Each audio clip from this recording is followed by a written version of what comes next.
गंगा जी में स्नान करने से सभी पाप धुल जाते हैं दोस्तों। यह तो जानते हैं, आपने सुने होंगे, लेकिन वह कब धुलते हैं? ऐसे तो दोस्तों हजारों छोड़िए दोस्तों, लाखों लोग प्रतिदिन गंगा जी में स्नान कर रहे हैं। ऐसे तो सबके पाप धुल जाए दोस्तों, ऐसा नहीं है। सब नदियों में स्नान करने का अलग अलग महत्व है दोस्तों। आपको यही जानकारी इस वीडियो में प्राप्त होगी दोस्तों कि किस दिन यात्रा करने जाना चाहिए। तब उस दिन उस समय पे यात्रा करने जाएं और उसी समय पे आप जो तीर्थ जल हैं उनमें स्नान करें, तो आपको उस स्नान का पुण्य फल प्राप्त होगा और आपको यात्रा करने का फल प्राप्त होगा दोस्तों। बहुत सी जानकारी मिलेगी दोस्तों, आपको इस वीडियो में बने रहें। और यात्रा करने की संपूर्ण जानकारी दोस्तों मैंने पिछली वाली वीडियो में बता दी है दोस्तों की यात्रा किस विधि विधान के साथ करना चाहिए। यात्रा करने के 3 बहुत ही महत्वपूर्ण नियम है दोस्तों, जो अगर आपने नहीं की, ये आपने अगर गलती की, तो आप कितनी भी तीर्थ यात्रा करिए, आपको कोई भी तीर्थ यात्रा करने का फल प्राप्त नहीं होगा। उसको किस नदी में स्नान करने से किस फल की प्राप्ति होगी, यानी दोस्तों आपको संपूर्ण जानकारी इस वीडियो में प्राप्त होगी, तो बने रहें दोस्तों। चलिए दोस्तों, बिना टाइम वेस्ट किए वीडियो स्टार्ट। देखिए दोस्तों, ध्यान पूर्वक सुनिए आप कि किस नदी में स्नान करने से किस फल की प्राप्ति होती है और किस मुहूर्त में स्नान करने से तब जाकर आपको उस फल की प्राप्ति होगी और आपको इस लोक की प्राप्ति होगी दोस्तों। ध्यान पूर्वक सुनिए दोस्तों।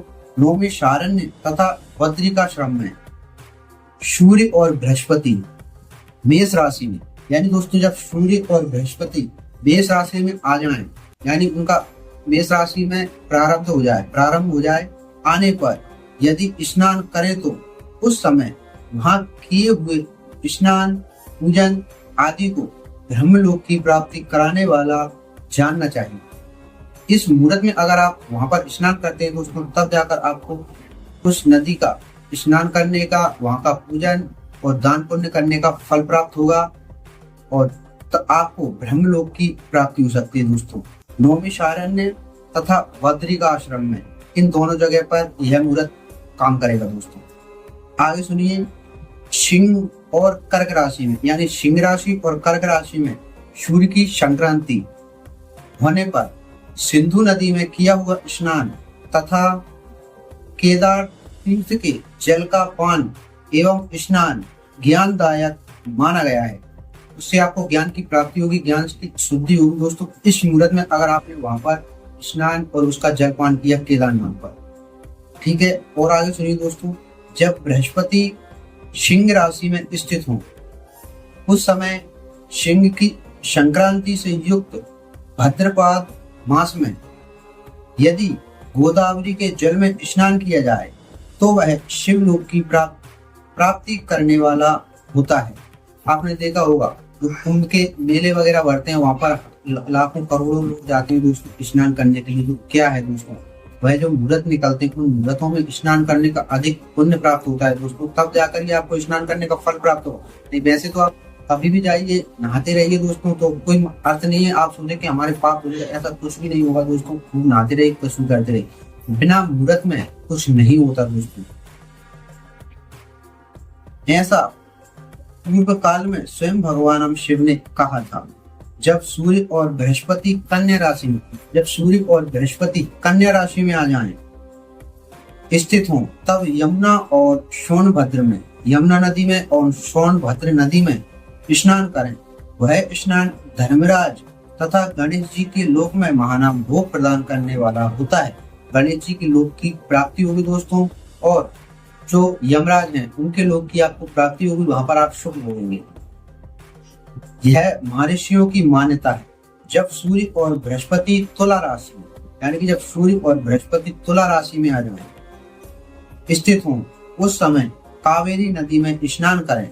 वह स्नान भगवान विष्णु के वचन की महिमा से संपूर्ण अभिष्ट वस्तुओं को देने वाला माना गया है। जब सूर्य और बृहस्पति वृश्चिक राशि पर आ जाएं, तब मार्गशीर्ष के महीने में नर्मदा में स्नान करने से विष्णु लोक की प्राप्ति होती है।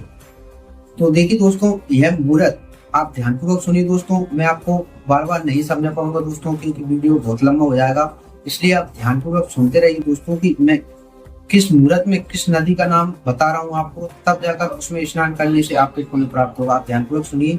सूर्य और बृहस्पति के धनु राशि में स्थित होने पर स्वर्णमुखी नदी में किया हुआ स्नान शिवलोक प्राप्त कराने वाला होता है।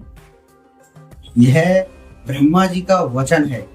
जब सूर्य और बृहस्पति मकर राशि में स्थित हों उस समय माघ मास में गंगा जी के जल में स्नान करना चाहिए।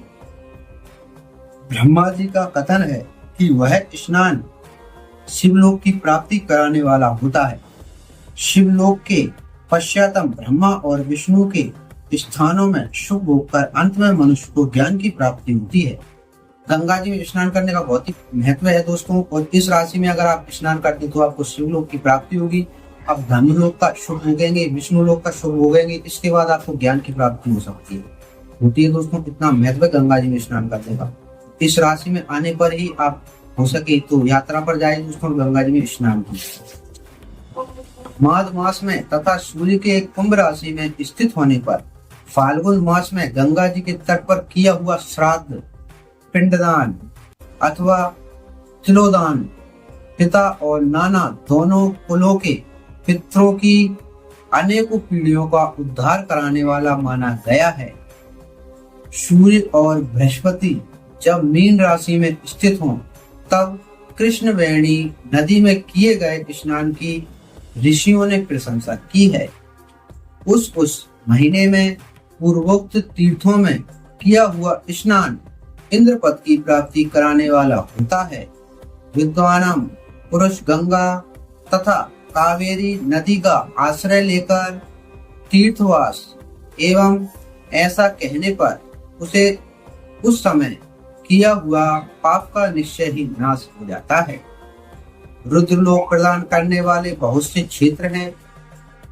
ताम्रपणी और वेगवर्ती ये दोनों नदियां ब्रह्मलोक की प्राप्ति रूप फल देने वाली हैं। उन दोनों नदियों ब्रह्मलोक की प्राप्ति रूप फल देने वाली है। उन दोनों के तट पर अनेक स्वर्गदायक क्षेत्र हैं। उन दोनों के मध्य में बहुत से पुण्यप्रद क्षेत्र हैं। वहाँ निवास करने वाला विद्वान पुरुष वैसे फल का भागी होता है। सदाचार, उत्तम वृत्ति तथा सद्भावना के साथ मन में दया भाव रखते हुए विद्वान पुरुष को तीर्थ में निवास करना चाहिए, अन्यथा उसका फल नहीं मिलता। ध्यानपूर्वक सुनिए दोस्तों, पुण्य क्षेत्र में किया हुआ थोड़ा सा भी पुण्य भी अनेक प्रकार से वृद्धि को प्राप्त होता है तथा वहाँ किया हुआ छोटा सा पाप भी महानम होता है।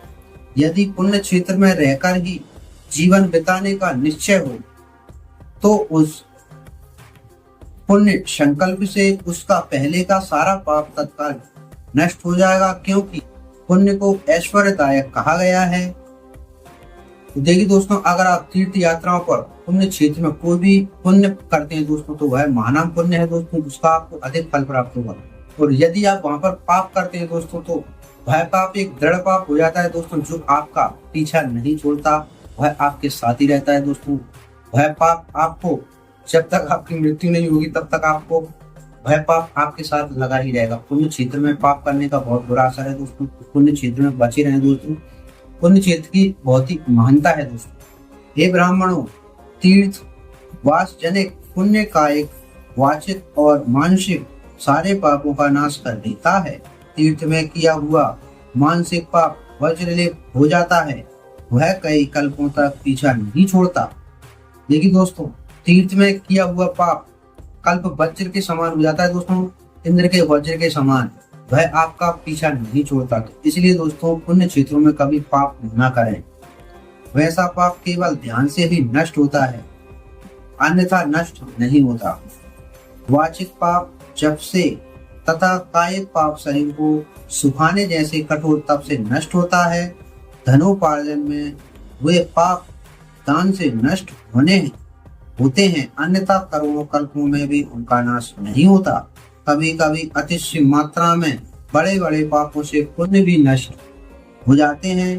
पुण्य और पाप दोनों का बीजांश वृद्धवंश और भोगांश होता है। बीजांश का नाश ज्ञान से, वृद्धि वंश का ऊपर लिखे प्रकार से तथा भोगावंश का नाश भोगने से होता है। अन्य किसी प्रकार से करोड़ों पुण्य करके भी पाप के भोगांश नहीं मिट सकते। पाप बीज के अंकुरित हो जाने पर उसका अंश नष्ट होने पर भी शेष पाप भोगना ही पड़ता है। देवताओं की पूजा, ब्राह्मणों को दान तथा अधिक तप करने से समय पाकर पाप भोग मनुष्य के सहने योग्य हो जाते हैं। इसलिए सुख चाहने वाले व्यक्ति को पापों से बचकर ही तीर्थवास करना चाहिए। तो दोस्तों, तीर्थ यात्रा करते समय इन बातों का विशेषकर ध्यान रखें। तीर्थ यात्रा करते समय आप बिल्कुल भी ये गलतियां न करें दोस्तों। बहुत ही महत्वपूर्ण नियम है दोस्तों यात्रा करने के।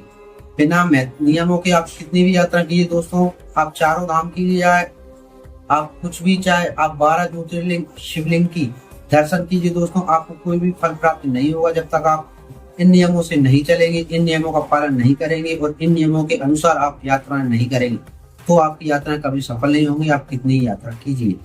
तो देखिए दोस्तों, अगर आपको है जानकारी अच्छी लगी दोस्तों तो ऐसी जानकारी के लिए दोस्तों मेरे चैनल को सब्सक्राइब अवश्य कर लें दोस्तों। और आपके मन में अगर कोई भी क्वेश्चन हो दोस्तों तो आप कमेंट में अवश्य पूछ सकते हैं दोस्तों, मैं उसका आंसर अवश्य दूंगा दोस्तों। जाते समय दोस्तों इस वीडियो को एक लाइक और एक प्यारा सा कमेंट अवश्य कर दें दोस्तों। तो चलिए दोस्तों, मिलते हैं नेक्स्ट वीडियो में, तब तक के लिए जय श्री राम।